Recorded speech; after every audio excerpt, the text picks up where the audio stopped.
My name is Emma. I am 34 years old. My husband is Daniel. We have been married for 10 years, and we have 2 children. People say we have a happy family. They smile when they see us together. But they do not know the truth I have carried in my chest for a decade. There is a girl out there who has been looking for me her whole life. And she does not even know my real name. Every morning I wake beside Daniel and feel a quiet guilt before I even open my eyes. Because every day, for 10 years, I have hidden one thing from him. One thing that would change everything if he knew. I do not hide it because I am cruel. I hide it because I am afraid. And fear, I have learned, is a heavier thing to carry than any secret. My hands began to shake. I told myself it was over. I told myself the past was the past. But the past does not stay buried. It started when I was 22. I was young. I was afraid. I was in love with a man who was not my husband. His name was Marcus. He was kind to me, in the beginning. He brought me coffee when I was tired. He remembered the small things, the song I loved, the street I grew up on, the way I took my tea. He promised me a future. I believed him completely, because he had made me believe slowly, patiently, one small kindness at a time. He said we would get married. He said we would travel. He said we would build a life together, and I, young and blind with love, believed every word. Then, one night, he vanished. He took my savings. He took my heart. He took the ring he had put on my finger and left nothing behind but an empty apartment and a silence that pressed down on my chest. I called him. No answer. I walked to his office. It was locked. I asked his friends. They looked away. He had planned it. He had planned every step, and I had walked right into it. He used me. He threw me away. And I was left with something I never expected. 3 weeks after he left, I found out I was pregnant. I was alone. I was broke. I was 22 years old with a future that had just collapsed, and I had no one to tell. On a cold night in January, she was born. The nurse placed her in my arms. She was so small. She had tiny fingers that curled around mine, and dark eyes that looked at me as if she already knew me. For one moment, she was mine. For one moment, I named her. I called her Lily. And then I let her go. I told the hospital I was too young, too poor, too afraid. I signed the papers with shaking hands. I did not look back, because I knew if I looked back, I could never leave. But a child does not disappear because you close your eyes.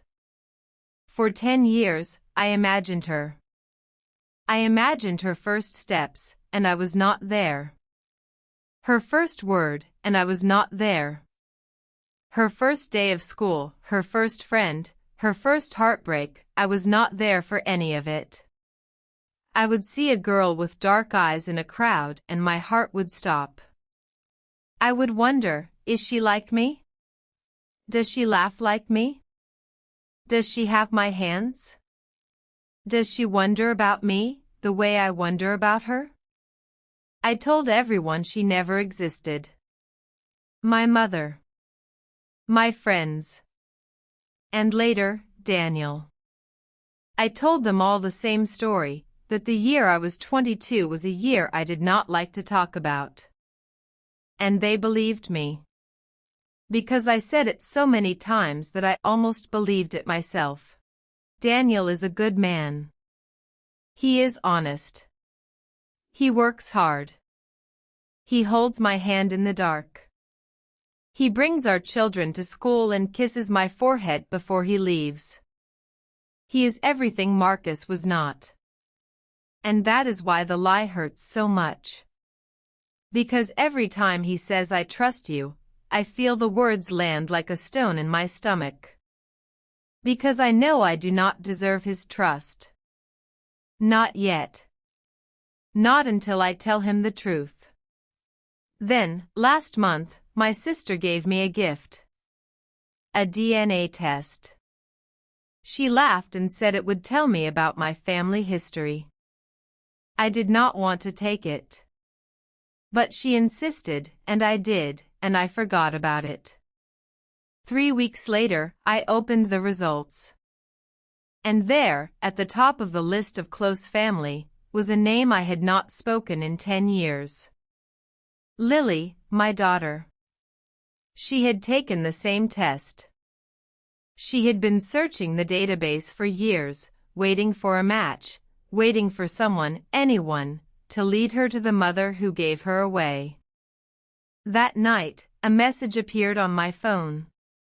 Hello. My name is Lily. I believe you are my mother. I have been looking for you my whole life. I read it 3 times. My hands shook. My stomach dropped.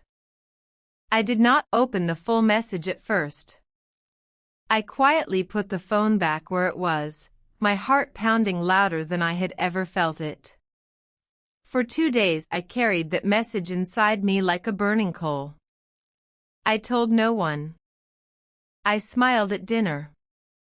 I kissed Daniel goodnight. And every night I stared at the ceiling and felt the truth clawing to get out. I could not sleep. I stared at the ceiling while Daniel slept beside me, undisturbed, as if nothing in the world was wrong. I looked at his face, and I thought about Lily, out there, waiting for an answer. And I knew I could not lie to him anymore. Not about this. That night, I asked Daniel one question that would finally decide the future of my marriage.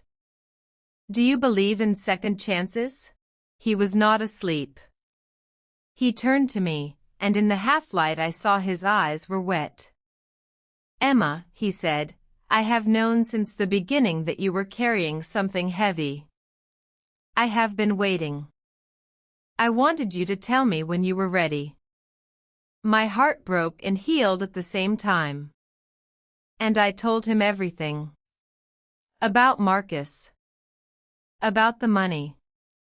About the cold night in January. About Lily. About the name I had carried alone for 10 years. He did not interrupt. He did not turn away. He took my hand and he held it, and when I finished, he said only one thing, then we will find her together. She has waited long enough. If your heart feels heavy right now, please hear me. Do not stay silent because you are afraid. The truth may hurt today, but it brings peace tomorrow.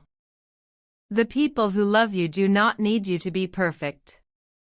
They need you to be real.